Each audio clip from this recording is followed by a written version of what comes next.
Good afternoon, and welcome to the Wednesday afternoon conference call with Trusts Unlimited. This is Jim George speaking. I'm the non-attorney spokesman and facilitator for Trusts Unlimited. I'd like to thank all of you for taking time to listen to this call, particularly those of you calling in for the first time and those that will be listening to the replay over the next 24 to 48 hours. I'd also like to wish all of you a Merry Christmas and a Happy New Year as we begin to approach 2021. If you're anything like most of the people I associate with, we are pretty much done with 2020 and we can't wait for the new year. Today's call is going to be a little different as I get into it. I've been thinking about this for the last 24 hours. There's a lot going on a lot of different levels, politically, financially, globally, economically. And what I've decided to do is spend today talking about the things that are going to be relevant for those of us that have currencies and those of us, frankly, that have children and grandchildren and are concerned about the direction of this country and, frankly, the globe. I also think you should have a pen and paper handy because I'm going to give you some information that I think you ought to investigate on your own. But let's go ahead and talk a little bit about the situation as it exists in Iraq. I'll dispense with our usual disclaimer. The window for the reinstitution of the dinar has been expanded. While I still believe that January is a plausible and possible date for the reinstitution of the dinar, I'm going to have to expand it to include the first quarter of 2021, and I'm going to explain that here today. The potential postponement of the reinstitution is based on a couple of things.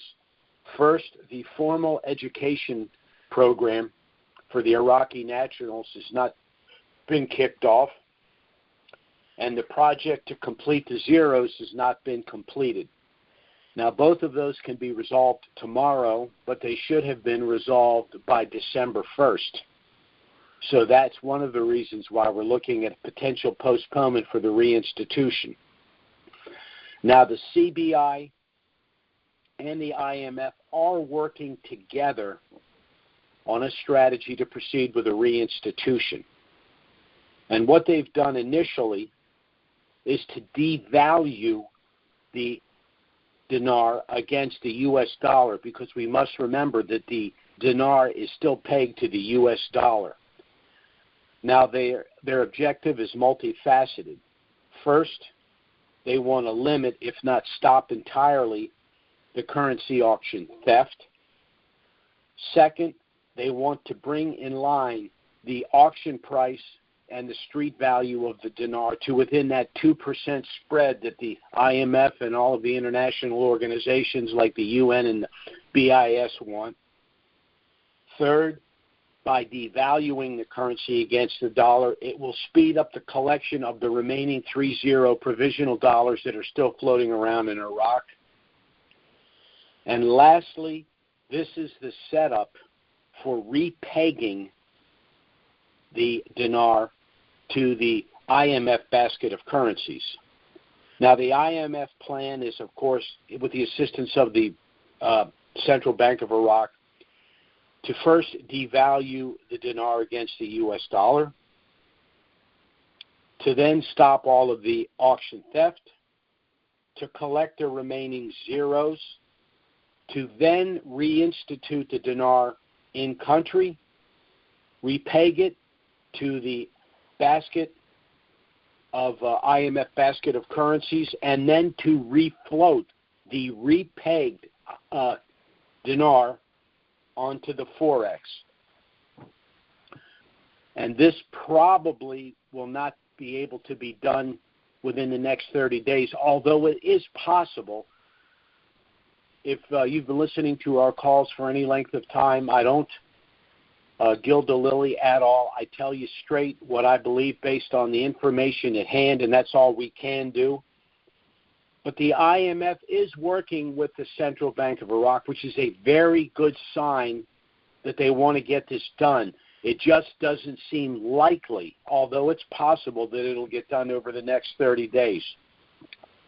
Now, I'm not going to get into the program we've put in place. I didn't do it last week. I'm not going to do it this week.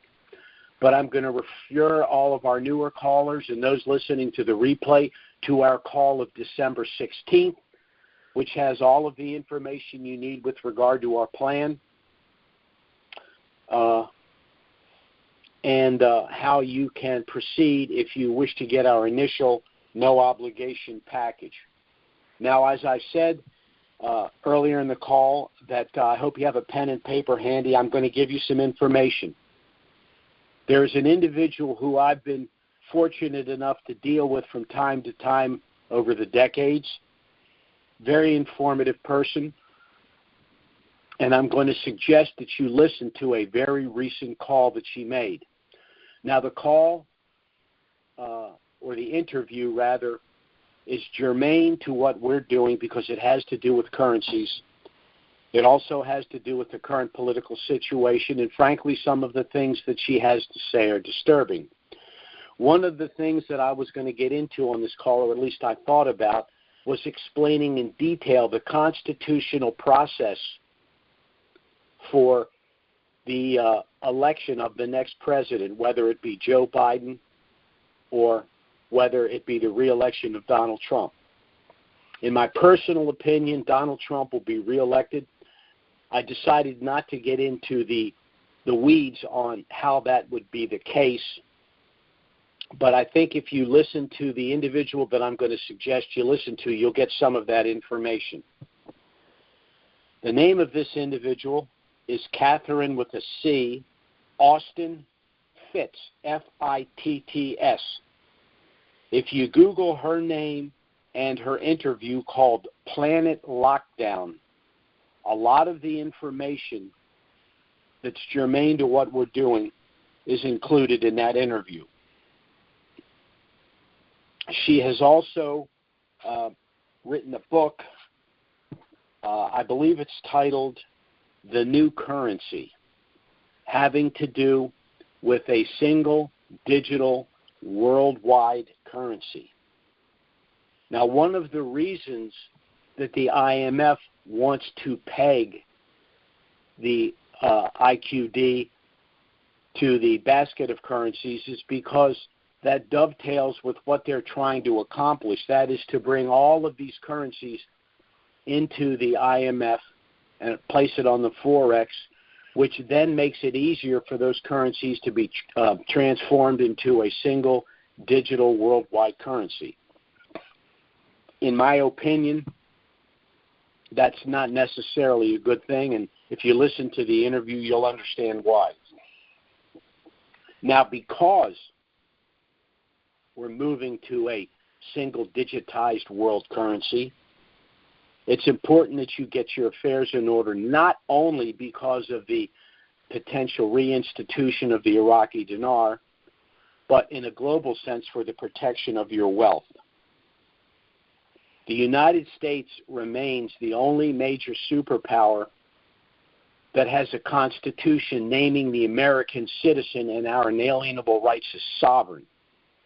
Included in those rights, of course, is the Second Amendment, which is our ability to protect ourselves, not just from personal assault, from an invasion of our home, but from our inalienable rights domestically and in terms of foreign interventions.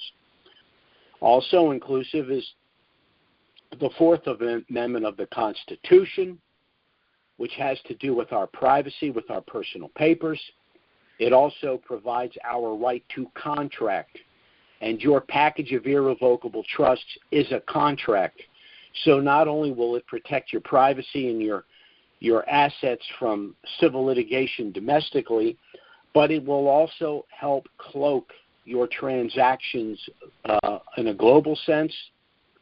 And as I've said on many of our calls, you need to reposition assets after you've acquired this new wealth. You need to move to tangible assets and away from currencies where, of course, the global community will have much more control. of what's actually going on. So those of you that have not as yet gotten your affairs in order, may not have your trust package in place, I strongly suggest you contact us, trustsunlimitedllc.com. Get our initial no obligation package. It has a lot of information about us, about Trusts Unlimited, about the revaluation of these currencies. I also strongly recommend that you go to YouTube and listen to Catherine Austin Fitt's interview entitled Planet Lockdown, because all of this works in the same direction, and the program we've put in place is not only going to help you domestically, but it's going to assist you as we move to this global digital currency environment. And again, those of you that are not familiar with our work, I strongly suggest you listen to our call from December 16th, which includes not only our review of the situation in Iraq, but the program we've put in place to assist you both pre- and post-RV, and it also has a rather informative Q&A recorded there as well. So that's what we have to say for today. We're closing out, mercifully, 2020. We're moving to 2021. If you review all of the information and listen to the interviews that I've suggested here, I think it provides you with the information you will need as we go into the new year. And again, I want to wish all of you a happy new year, and let's hope that if not in January, in the first quarter, we see the reinstitution of the dinar, we do our exchange, we place those currencies in our protected trust, and we move assets to tangible assets in order to avoid the volatility of the financial markets and the move to these digital currencies. So have a great new year, and I look very much forward to speaking with you next week in the new year. Bye-bye, everyone, and thanks for listening.